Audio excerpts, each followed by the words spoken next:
it's like. So that would be another one you might want to add to your teaching armamentarium for your house staff for future positions.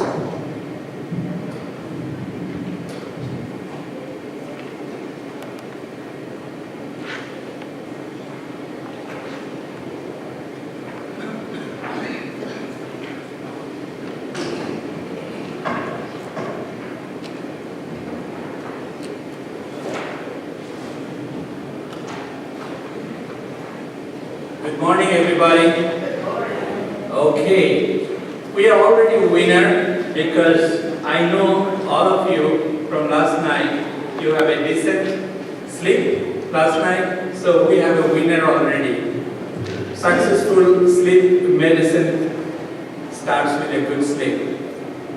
I have to start with something very important, is that this conference would not be possible if we didn't have a chair of biochemistry and microbiology department, Dr. Professor Sylvia Donat, do not have the vision of bringing together the scientists, basic science faculty and clinical medicine together, a vision that will change the future of medicine. You are actually witnessing a history. This is the first time ever a biochemistry microbiology department is reaching out to the physicians. And please, all of you are really a pioneering role that you came forward to witness this wonderful journey that we all want to have for our patient. A decent and meaningful implementations of the science with a clinical knowledge. I also must give thanks to our department that has worked day and night to make this conference a success. I must inform you that Dr. Jafar Nawaz was reluctantly working every day and night to make this program a successful one. Please give him a good thanks and clap.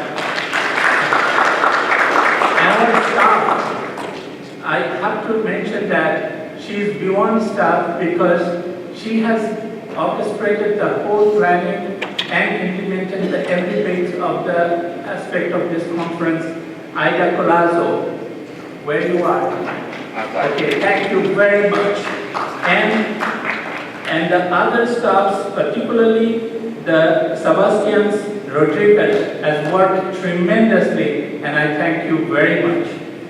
And also, Miriam Rivera, your contributions we cannot pay. And Yvonne Marcus, we thank all of you.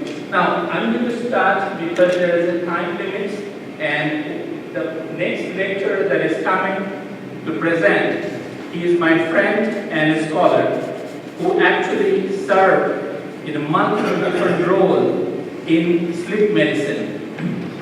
Dr. Alessandro Cheriak. He is Associate Professor of the Clinical Medicine, Miller School of Medicine, University of Miami. He is also a past president of the American College of Sleep Medicine. He is member, he is fellow of the same associations. He made a pioneering role on behalf of the sleep medicine. He is he has the delegates of the AMA on behalf of the college, as well as he is the Florida Sleep Medicine President, Sleep Society President at this moment. I welcome him to the conference here to present this lecture. Thank you.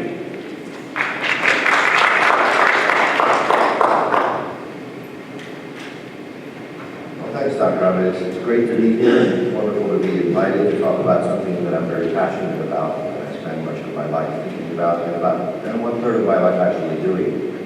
Now, sleep physicians are an interesting breed. We're quite different than most clinicians in the way that we think about behavioral states. So usually I like to give my talk right after lunch because that's when we're sleepiest and people are most apt to fall asleep. It's kind of a metric of how kind of a job I'm doing. And I like to do it also because as a sleep specialist, I actually believe that the behavioral state of sleep is more important than wakefulness. So when people fall asleep in my lectures, I think it is a compliment. Now, how many of you out there are practicing sleep medicine, sleep sense? Just a handful. How many of you out there have an interest in pulmonary physiology? Okay, a few people out there, good. So what I want to talk about today is some changes in the way that we look at the pathogenesis of obstructive sleep apnea based on physiologic traits. And this is very similar to what's happening in much of medicine in terms of trying to personalize treatments based on some phenotypes, if you will, whether they be clinical or physiologic.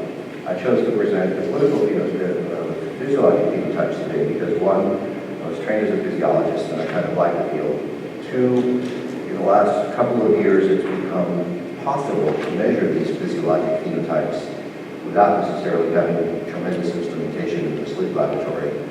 And three, I think that understanding the physiologic phenotypes and how they interplay might help us to better predict which patients will respond to which type of therapy for sleep apnea. Now this becomes increasingly important as positive airway pressure therapy, which is our most effective treatment, is as stated earlier, not accepted by every single patient with sleep apnea. So to have alternatives and be able to select those alternatives a priori becomes a valuable clinical tool. The only industry relationship that I have in possible conflict is with Jazz Pharmaceuticals. I'm a consultant. They don't make anything that has to do with obstructive sleep apnea, so I think I'm safe on this one. And at the end of this lecture, what I hope is that you'll appreciate that the different physiologic phenotypes of sleep apnea. You'll understand that they exist and be able to hopefully utilize them in the selection of your treatment for patients with sleep apnea. Now, I'd like to start with a question. So here's my first and only question for today. Who does not have obstructive sleep apnea? Santa Claus. Why? Good. We have someone who's smart here. Okay, so Shaquille O'Neal has a body for sleep apnea. Rick Perry does not. Right? Rick Perry is our Secretary of Energy, who's the previous governor of Texas. He's a relatively thin man. What business does he have having obstructive sleep apnea? Right? Rosie O'Donnell, obviously, she has obesity as a risk factor. We just told him again, he doesn't strike me physiologically or phenotypically, clinically phenotypically in your patient with obstructive sleep apnea. And William Shatner, when he was younger, maybe not. Now he's put on 3 pounds, so he kind of has the typical look. But Santa Claus, as stated earlier, is a fictional character, so even though he's morbidly obese and so tired that he can only work 1 day a year, he still does not have sleep apnea.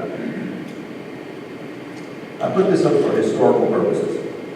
Right? This is the way we used to think about sleep apnea. Oops.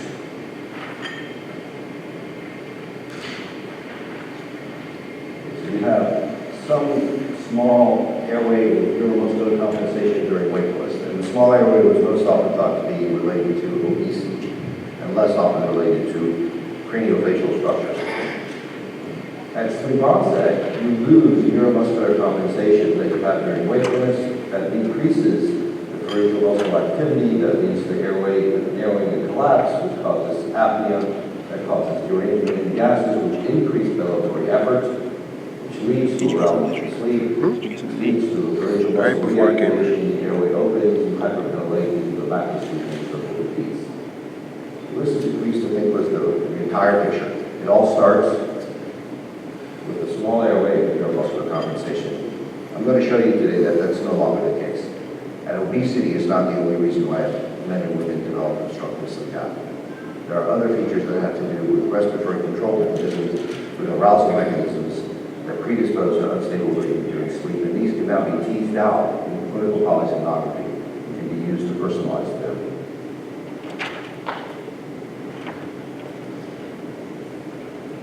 I think I need to start this part of the lecture giving you just a little background of what happens during sleep to our normal respiratory patterns and respiratory control.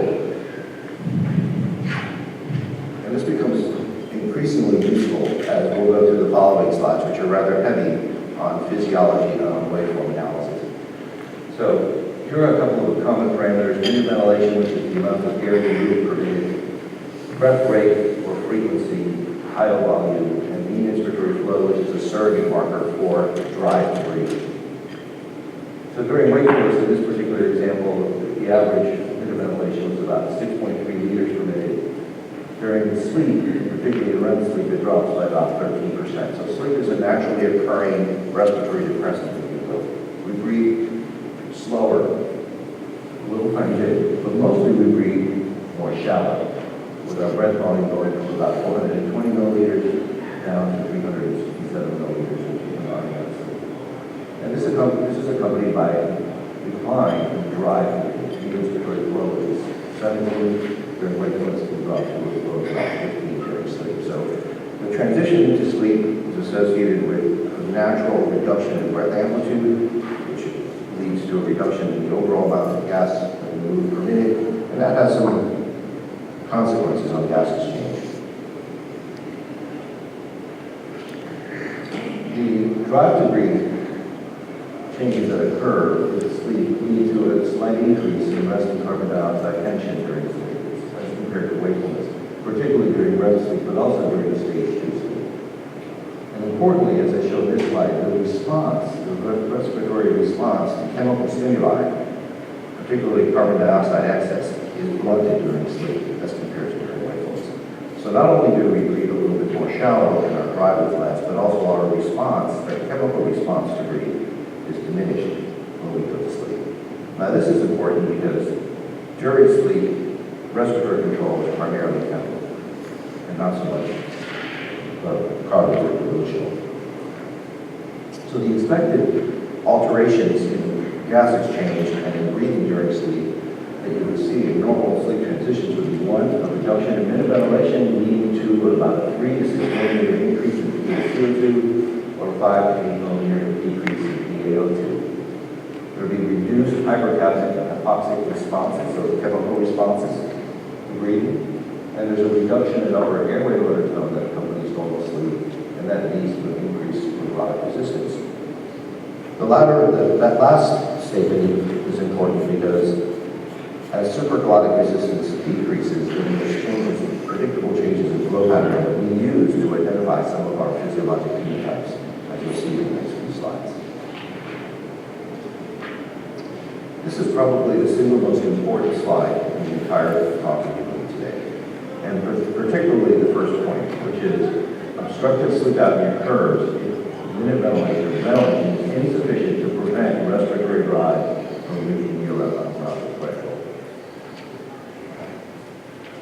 That's a concept that sometimes is a little difficult for people to understand. I'll show you what I mean in the next few slides by that. The second point is that, and I'll show you this throughout today's lecture, is that sleep apnea occurs by more than one mechanism. So the phenotypic traits I'm going to show you, more than one can exist in a given individual, but one tends to be dominant.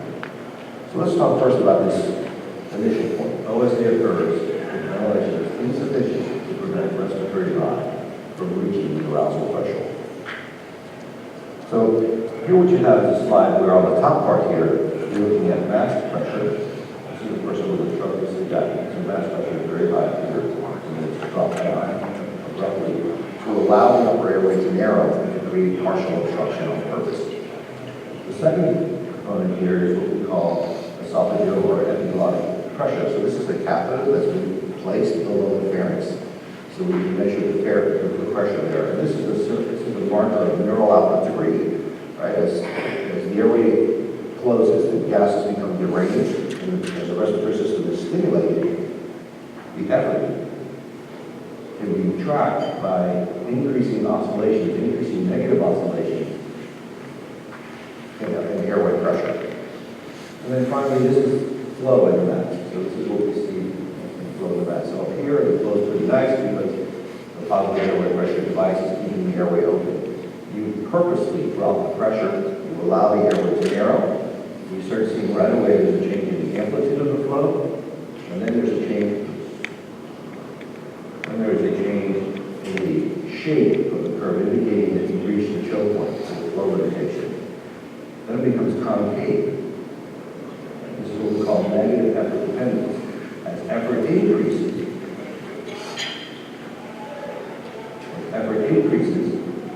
you see here, instead of amplitude continue to the left get bigger, it either stays the same or gets smaller.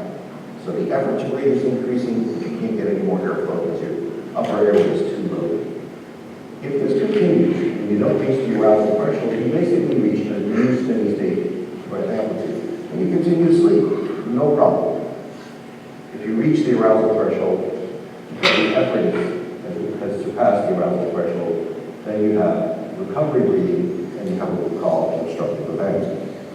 Clinically, in the laboratory, it would look like this. So let's focus on this part of the slide out here. I hope you can see that well. I should have just cut off all the brain waves stuff. That would have made my neurology colleagues upset.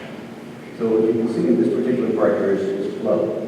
And at the beginning of the tracing, your flow is pretty normal. As you move down the tracing, flow becomes square. You don't see that? It's good. So it becomes flow limited. If ventilatory drive at this point would be able to sustain ventilation at this point, the person would never have an arousal, and that would be a new steady state breathing, and they would just continue to breathe normally. However, it can't. The upper airway becomes increasingly compromised. Respiratory drive increases further, reaches the arousal threshold, and you have the arousal from sleep in the typical obstructive apnea, hypertrophy effective pattern.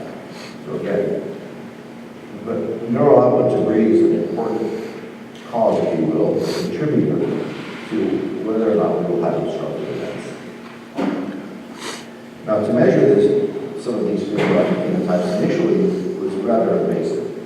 So I'm going to go over a series of experiments on a small group of patients with sleep apnea, about 30, which were instrumented in this fashion in order to demonstrate the various physiologic phenotypes of sleep apnea. Now you can say, okay, well, if you need to reach a certain ventilatory output to create arousal in order for obstructive sleep apnea to occur, then the arousal threshold might play a role in actually perpetuating obstructive sleep apnea, or maybe even be a primary cause of obstructive sleep apnea. The arousal threshold is very low, and we transition to sleep, and you have airway narrowing, and you reach that arousal threshold very quickly, then you're going to have an obstructive event shortly after sleep onset. If the gain or the output from the brain to the respiratory system is exaggerated, then you're going to reach the neural output to a threshold for arousal very quickly as well. And again, so therefore, gain to breathe, or root gain, is an important physiologic parameter that we would have to assess. And then there are anatomical factors, like what is the stability of the upper airway, and what is the gain of the upper airway. We have respiratory gain in the central nervous system, but we also have to think about the upper airway. So the upper airway is challenged to respond. Does it respond slowly, quickly, briskly? All that plays a role into how quickly we will reach the arousal threshold, or if we even will reach the arousal threshold, and therefore whether we will or will not have obstructive apneas. So I'm showing this slide so you can get a sense of what the instrumentation was like initially, and also as I move forward, I'll show you how this has been adapted and made practical for use in clinical sleep laboratories. So here you have a typical polysomnogram. At least as it pertains to sleep recordings, you have your EEG in the top here. This is atypical. This is now a genioglossus probe, so this is a wire inside of your tongue, if you will.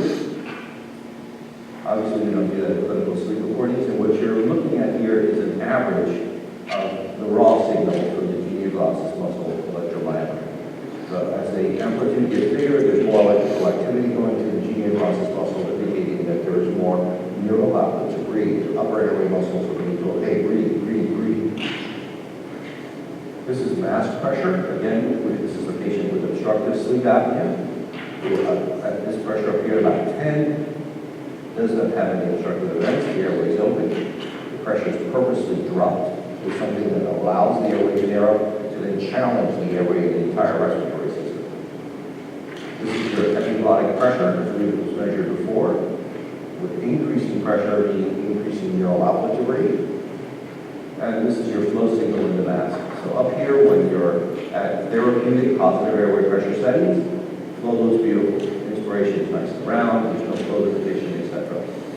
And there's very little respiratory effort because there's very little obstruction in the upper airway.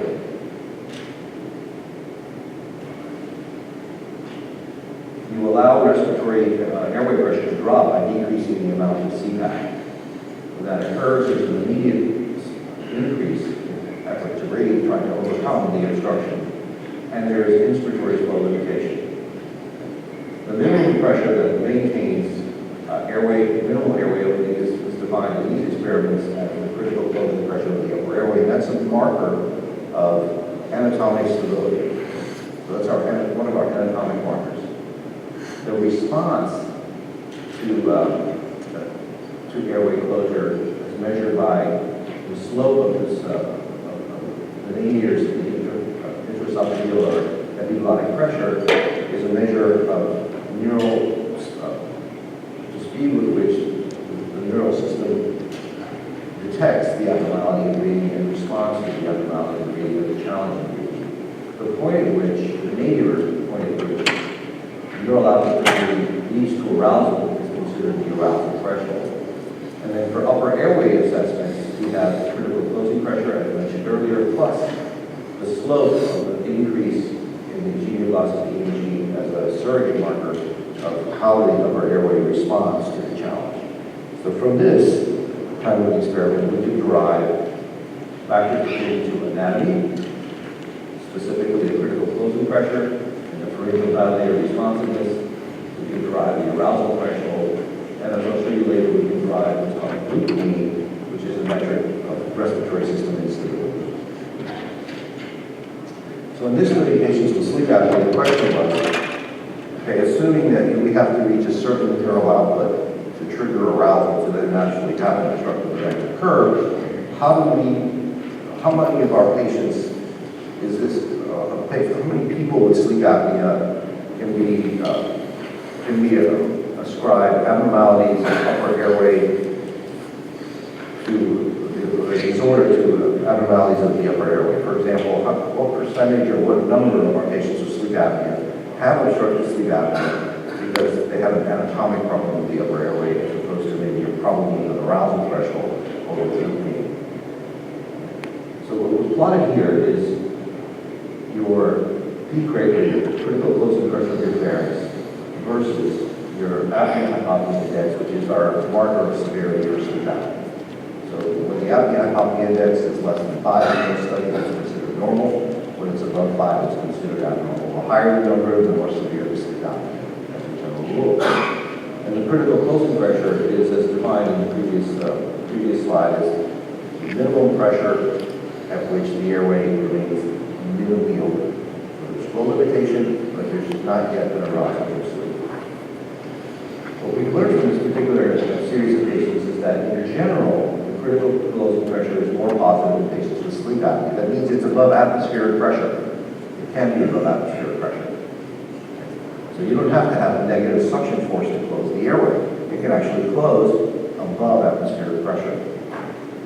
If the critical closing pressure is greater than +2, then everyone has severe sleep apnea. Okay, so here's +2 around here.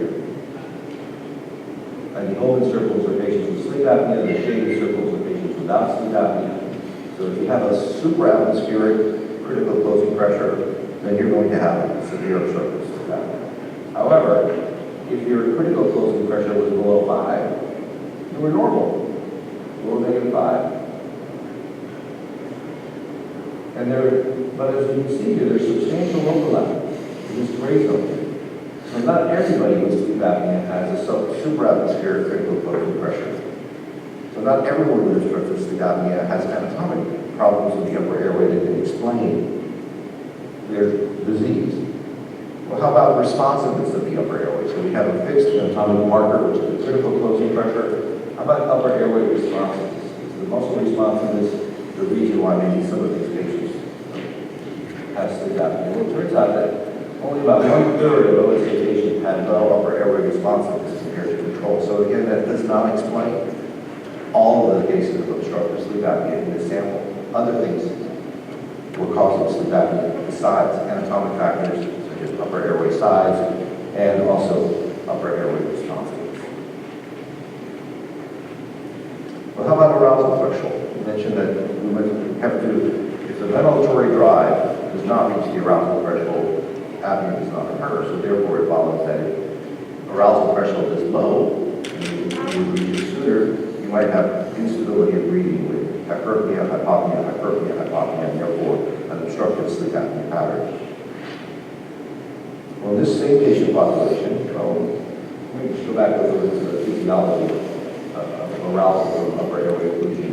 This is a different experiment from one of our colleagues, Dr. Berry, when he was at the University of Florida, I believe. Again, up here we have electroencephalography. At the end here you have an arousal from sleep. This is a normal individual whose airway is purposely occluded. He has a tight-fitting mask over the nose and mouth, and is purposely occluded to create this fake obstructive apnea, or pseudo-obstructive apnea at this point. Okay. And what you can see is the supraglottic pressure, again, our surrogate marker of respiratory effort. You see it increasing during the obstruction as you would expect. You can see that there is no airflow. And at the point in which the nadir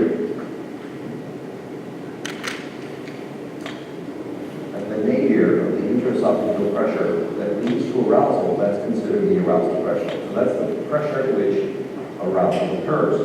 And the questions that this particular study was meant to answer was, what is it that leads to the arousal? Is it blood gas abnormalities? Is it the degree of carbon dioxide tension? Is it the amount of oxygen lack?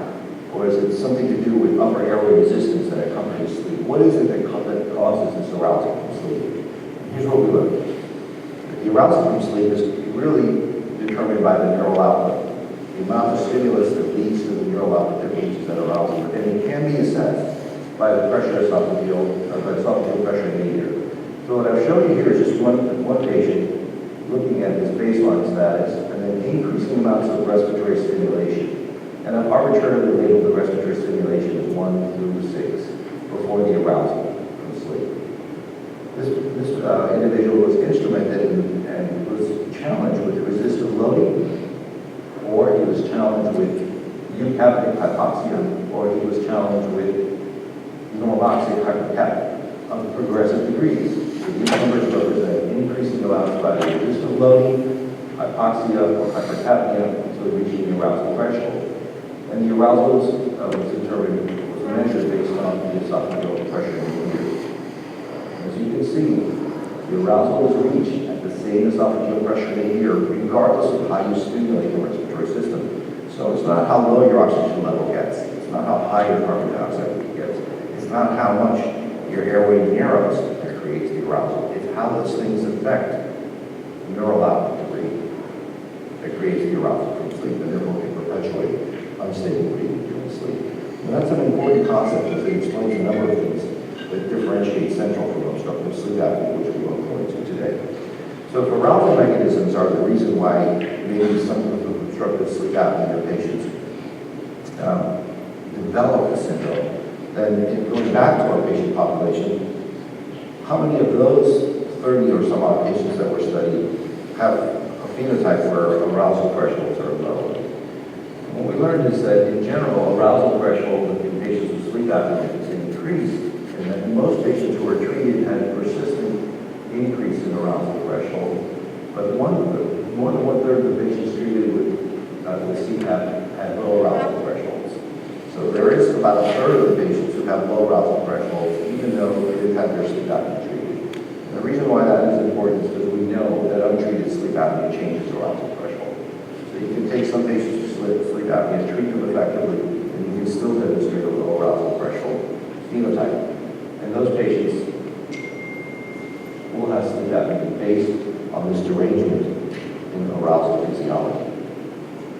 Well, if that's true, then all we need to do to really test the system is give them something that changes arousal threshold and see what it does to sleep apnea. Right? That would be an easy experiment to do. So this is what this group of investigators did in 2011. So what you have here is on this the right-hand side, you have patients who have obstructive sleep apnea and low arousal threshold, where all the other physiologic metrics are normal. So upper airway, critical closing pressure of the upper airway gain, Luke gain have been measured, and they're all within the normal range. The only reason for them to have sleep apnea is the low arousal threshold. So you give this patient population, enzopicone, and you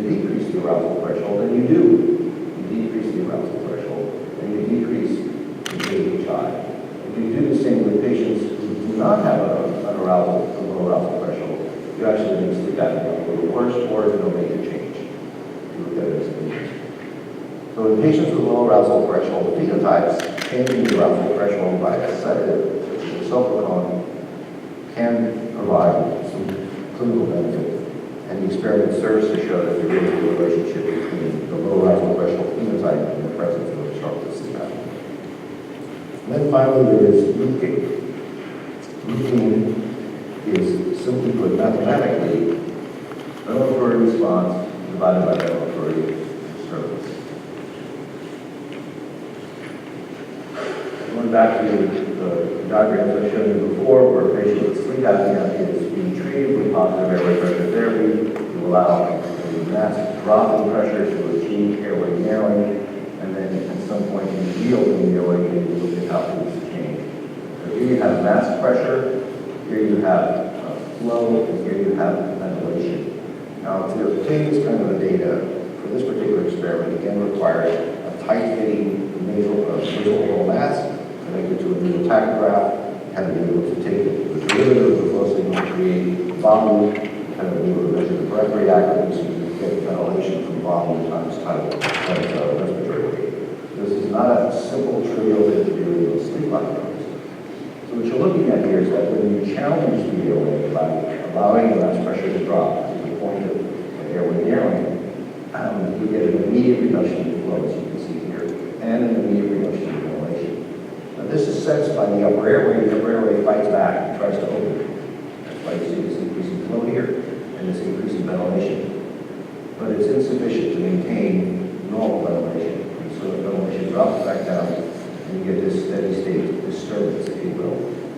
You reopen the airway by applying positive airway pressure back to the holding pressure, the pressure that keeps the airway open, and then you look at the omission.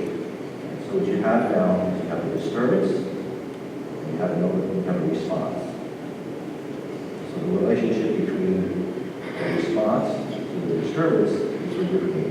The greater the response for a given disturbance, the higher the loop gain. In general, that means the more unstable the respiratory system, the more likely it is to oscillate back and forth between hypopnea and hyperpnea in response to chemical and mechanical stimuli. Here you can also derive upper airway gain by looking at the difference between this little relation between the minimum and the ventilation at the steady state ventilation. We can develop upper airway, we can measure upper airway gain by this technique as well, and look at that. So loop gain is basically an exaggerated ventilatory response. So what this would look like in terms of breathing tracings is something like this. This is someone who has a relatively low or normal loop gain. You have a period of apnea, let's say they transition to sleep, and as you transition to sleep, you breathe less. Sometimes you'll have a little normal apnea, you have a little apnea. In response to that apnea, you have this sort of hyperpnea. The hyperpnea becomes a little response, and you have a little less of a disturbance. If you have high loop gain, as you see here, this is the difference between low loop gain and high loop gain, you have the same disturbance, but the response is exaggerated. It's exaggerated enough that it creates another disturbance, and it perpetuates. So high loop gain is a metric of respiratory instability, and in some patients with sleep apnea, it can be used to explain the underlying phenotype, physiologic phenotype. So going back to that group of 30 some odd patients who were instrumented mechanically and physiologically to assess phenotypes, the investigators looked at patients who were at low risk for sleep apnea due to upper airway problems, i.e. critical closing pressure of less than 1 and 1, borderline risk between -1 and 1, and high risk for sleep apnea meaning above atmospheric pressure. If you look at the patients, are pretty much the same in terms of age. They were all pretty heavy sleep apnea patients, are all overweight. And they said, okay, well, if about a third of our patients, at least of these patients, have low arousal threshold phenotype, and maybe a third or so have problems with either critical closing pressure or upper airway gain, how many of them are going to have loop gain as the pathogenesis for their sleep apnea, or a phenotypic trait of their sleep apnea? So they correlated the apnea-hypopnea index versus the loop gain in the patients who who are at low risk for sleep apnea and somnol correlation. Why? Because those patients don't have much in the way of sleep apnea. Then they looked at the positive airway pressure, the very high peak rates. The people who have obvious severe mechanical problems with the upper airway or with gain, and they correlated that with group gain. So they correlated AHI with group gain in the patient population with deranged upper airway physiology as a potential cause for sleep apnea, and again saw no correlation. So group gain doesn't seem to play any role in those who have abnormal upper airway anatomy and/or physiology. But in the middle group, the atmospheric peak rate group, there was a nice correlation between group gain and sleep apnea disease, suggesting that in that patient population, that subgroup of patients, that the sleep apnea was caused primarily by derangements in group gain and not by derangements in either upper airway size and/or responsiveness, or by alterations in the arousal threshold. Well, just like with arousal threshold, if you change group gain, you change the apnea hypopnea index outcome for sleep apnea. And that's what this particular study aimed to do. They took acetazolamide, and you can repeat this study with oxygen. Acetazolamide is known to reduce group gain, and they compared patients who have high group gain as the primary defect in their cause for sleep apnea, the primary physiologic trait. They looked at them under baseline conditions, and after acetazolamide, and as you might imagine, as we expect, group gain goes down. We expect that. But so does AHI. So patients with high group gain, as the